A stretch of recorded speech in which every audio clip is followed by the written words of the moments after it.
नमस्कार, the deep dive में आपका स्वागत है। सोशल मीडिया पे स्क्रॉल करते हुए अक्सर कुछ हेडलाइंस हमें रोक लेती है ना। बिल्कुल। जैसे प्यार का खौफनाक खेल या होटल के कमरे में हुआ जानलेवा ड्रामा।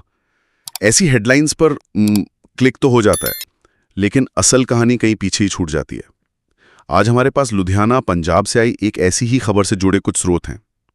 मामला एक 35 साल की महिला और एक 25 साल के युवक का है, जिनकी एक मुलाकात एक होटल के कमरे में एक बहुत ही भयानक अंजाम पर खत्म हुई। तो आज हमारा मकसद सिर्फ ये बताना नहीं है कि क्या हुआ।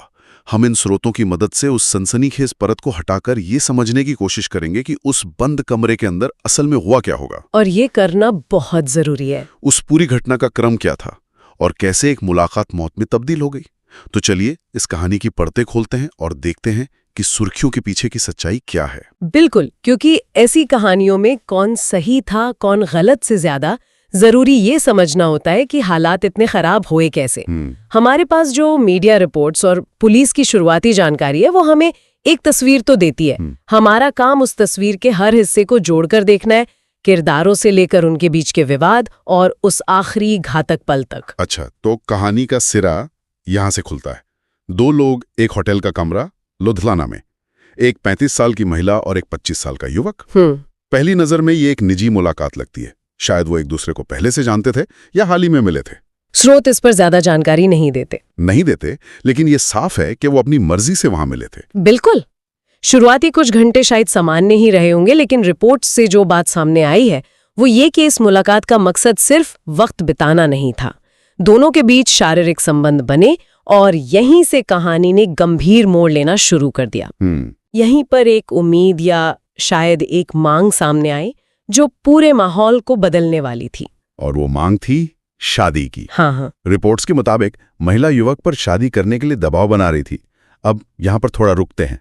ये एक बहुत ही आम सी लगने वाली बात है जो कई रिश्तों में होती है। हाँ, एक पार्टनर शादी के लिए तैयार होता है, दूसरा नहीं। बिल्कुल, लेकिन इस मामले में ये असहमति एक बहस से कहीं ज्यादा आगे निकल गई। और यहीं पर हमें थोड़ा और गहराई में जाना होगा। ये सिर्फ एक नहीं या हाँ की बात नहीं थी। सोचिए उस कमरे में माहौल कैसा हो गया होगा। एक तरफ एक महिला है जो शायद रिश्ते को एक नाम देना चाहती है, एक भविष्य देख रही है, और दूसरी तरफ एक युवक है जो या तो तैयार नहीं है या कुछ और चाहता है। सही बात है। और ये असहमति जब शब्दों से नहीं सुलझती तो वो अक्सर गुस्से और कड़वाहट में बदल जाती है। एक मिनट, लेकिन गुस्सा और कड़वाहट एक बात है और जानलेवा हमला बिल्कुल दूसरी। यहाँ पर कहानी में एक चौंकाने वाला मोड़ आता है। स्रोत साफ तौर पर बताते हैं कि जब शादी की बात पर झगड़ा बढ़ा तो शारीरिक हिंसा की शुरुआत महिला की तरफ से हुई। और ये बात आम धारणा से थोड़ी अलग है। बहुत अलग है, इसलिए इसे समझना बहुत जरूरी है। हाँ, ये इस केस का सबसे अहम मोड़ है और शायद कानूनी तौर पर भी सबसे महत्वपूर्ण। रिपोर्ट्स में जिक्र है कि बहस के दौरान महिला ने आपा खो दिया और एक धारदार हथियार से युवक पर हमला कर दिया। और ये कोई मामूली हमला नहीं था। बिल्कुल नहीं। युवक को गंभीर चोटें आईं, खासकर उसके निजी अंगों पर। ये घटना को सिर्फ एक झगड़े से निकालकर एक जानलेवा हमले की श्रेणी में डाल देता है। तो इसका मतलब उस पल में हालात पूरी तरह पलट गए। जो युवक शायद बहस कर रहा था वो अचानक एक विक्टिम बन गया जो गंभीर रूप से घायल था। ये सोचना भी मुश्किल है कि उस पल में उसके दिमाग में क्या चल रहा होगा। दर्द, गुस्सा, शायद धोखा महसूस हुआ होगा। बिल्कुल।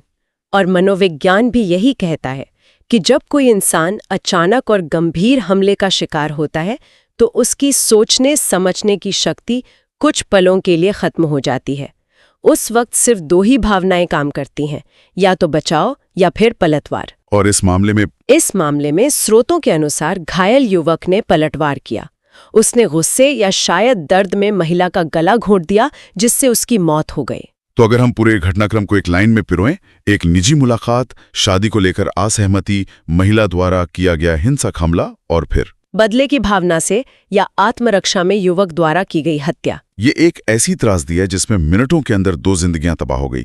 एक की जान चली गई और दूसरा अब हत्या का आरोपी है और खुद भी गंभीर रूप से घायल है। और यहीं पर हमें उस खौफनाक खेल वाली हेडलाइन पर वापस आना चाहिए। सही बात है। खेल शब्द में एक तरह की योजना, नियम और मजा शामिल होता है, लेकिन यहाँ जो हुआ वो इसका ठीक उल्टा है। यह नियंत्रण खोने की कहानी है।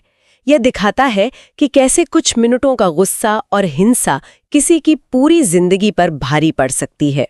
तो ये कोई खेल नहीं था। यह कोई खेल नहीं था, ये एक मानवीय त्रासदी थी जो शायद रोकी जा सकती थी। ये तो हुई घटना की बात, जो अपने आप में ही भयानक है। लेकिन इसके बाद जो हुआ, यानी पुलिस की कार्रवाई, वो इस कहानी को एक आपराधिक मामले की शक्ल देती है। तो जांच में अब तक क्या सामने आया है? पुलिस के लिए भी ये एक सीधी साधी गुत्थी नहीं है। जब वे मौके पर पहुंचे तो उन्हें एक लाश मिली और एक गंभीर रूप से घायल व्यक्ति। पहली प्राथमिकता तो युवक को अस्पताल पहुंचाना थी, क्योंकि उसकी हालत भी नाजुक थी। अच्छा। एक बार जब उसकी हालत स्थिर हुई तो उसे हत्या के आरोप में हिरासत में ले लिया गया। तो पुलिस के सामने अब सबसे बड़ी चुनौती क्या होगी? मतलब कमरे में सिर्फ 2 लोग थे, एक की मौत हो चुकी है और दूसरा खुद आरोपी है और घायल भी। सबूत इकट्ठा करना कितना मुश्किल होगा ये? बहुत मुश्किल। ऐसे मामलों को 1-on-1 क्राइम कहा जाता है, जहां कोई तीसरा गवाह नहीं होता। इसलिए पुलिस पूरी तरह से फोरेंसिक सबूतों और आरोपी के बयान पर निर्भर करती है। शव को पोस्टमार्टम के लिए भेजा गया है, जिससे मौत का सटीक कारण और समय पता चलेगा। अच्छा, जैसे कि क्या गला घोटने के अलावा भी कोई और चोट की निशान है? हाँ बिल्कुल, ये सब पोस्टमार्टम रिपोर्ट ही बताएगी। और फोरेंसिक टीम कमरे से क्या सुराग निकाल सकती है? फोरेंसिक टीम का काम यहाँ बहुत ज्यादा अहम हो जाता है। वो उस हथियार की तलाश करेंगे जिससे युवक पर हमला हुआ, उस पर किसके फिंगरप्रिंट्स हैं, क्या कमरे में संघर्ष के कोई और निशान है, जैसे टूटी हुई चीजें या खून के धब्बे। बिल्कुल। युवक के शरीर पर लगे घावों की मेडिकल रिपोर्ट भी एक बहुत बड़ा सबूत है। ये रिपोर्ट साबित करेगी कि उस पर वाकई एक जानलेवा हमला हुआ था। तो इसका मतलब युवक का बयान यहाँ पर बहुत मायने रखेगा। हाँ, वो जो कहानी बताएगा, पुलिस उसे फोरेंसिक सबूतों से मिलाएगी। बिल्कुल। और यहीं पर कानून की बारीकियां सामने आती हैं। युवक शायद ये दलील दे सकता है कि उसने जो किया वो आत्मरक्षा यानी सेल्फ डिफेंस में किया, कि अगर वो पलटवार नहीं करता तो शायद उसकी जान चली जाती। हाँ, यही उसका कहना होगा। लेकिन कानून में आत्मरक्षा की एक सीमा होती है। अच्छा। क्या उसका पलटवार उस हमले के अनुपात में था? क्या गला घोटना उस स्थिति में जरूरी था? ये सब अदालत में तय होगा। मतलब ये मामला सीधे सीधे हत्या का ना होकर गैर इरादतन हत्या या आत्मरक्षा के अधिकार के उल्लंघन का भी बन सकता है। इसकी पूरी संभावना है। अगर ये साबित हो जाता है कि हिंसा की शुरुआत महिला ने की थी और युवक ने अचानक और गंभीर उकसावे में आकर ये कदम उठाया, तो हत्या की धारा बदल सकती है। इसीलिए पुलिस के लिए हर छोटा बड़ा सबूत, जैसे युवक के घावों की गहराई से लेकर कमरे में मिले फिंगरप्रिंट्स तक, बहुत ज्यादा मायने रखता है। ये केस इस बात का एक क्लासिक उदाहरण है कि कैसे एक ही घटना की कानूनी व्याख्या पूरी तरह से बदल सकती है। ये इस बात पर निर्भर करता है कि सबूत क्या कहते हैं। तो संक्षेप में अगर हम पूरी तस्वीर देखें तो एक होटल के कमरे में जो हुआ वो सोशल मीडिया की सनसनीखेज हेडलाइन से कहीं ज्यादा जटिल और दुखद है। यह एक रिश्ते में आई कड़वाहट, एक हिंसक हमले और फिर एक घातक जवाबी कार्रवाई की कहानी है। और पुलिस अब इन टुकड़ों को जोड़कर सच तक पहुंचने की कोशिश कर रही है। और आरोपी कानूनी प्रक्रिया का सामना कर रहा है। इन स्रोतों से जो सबसे बड़ी बात निकल कर आती है वो ये है कि हम अक्सर हिंसा को एक तरफा देखते हैं, लेकिन इस मामले के तथ्य हमें दिखाते हैं कि हालात कितने उलझे हुए हो सकते हैं। ठीक बात है। ये हमें ये भी याद दिलाता है कि किसी भी विवाद में, चाहे वो कितना भी निजी क्यों ना हो, हिंसा कभी भी जवाब नहीं होती।